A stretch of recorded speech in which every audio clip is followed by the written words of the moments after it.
అప్పుడు ఇలా కాకుండా వయా మీడియాకి ఏమైనా ఫ్లెక్సిబుల్ థింగ్స్ కూడా మీరు ఆలోచించారా? అంటే వాళ్ళతో కూర్చొని ఇంత కాకపోయినా ఇంత ఈ సినిమాలో కాదండి. ఇప్పుడు ప్రాబ్లం ఏంటంటే చాలాసార్లు మీటింగ్లు అయినా మీకు గుర్తుండదు.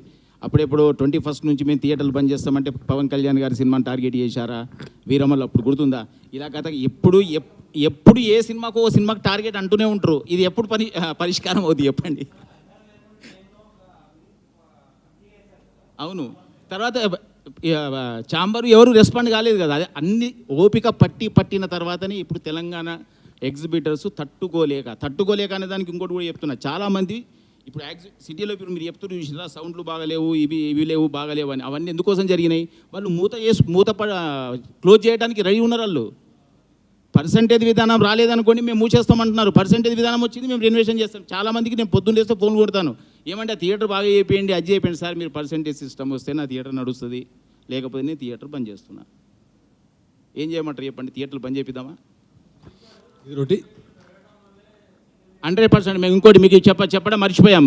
అది బేసిక్లీ ఇంకోటి కూడా చెప్పడం మర్చిపోయాం. మేము మా తీర్మానంలో అది కూడా ఉంది. థియేటర్ రేట్లు పెంచాం. ఇది ప్రేక్షకులకు మేము ఇస్తున్న భరోసా. థియేటర్లను ఇక నుంచి మాత్రం టికెట్ రేట్లు గవర్నమెంట్ జీవో ఇచ్చిన థియేటర్ల రేట్లు పెంచాం. అది ఇప్పుడు తీసుకుంటామండి డిసిషన్. పాతే జరిగినాయి, ఎన్నో జరిగిపోయినాయి. ఇప్పుడు అవన్నిటికి సమాధానం చెప్పండి, చెప్పలేం కదా.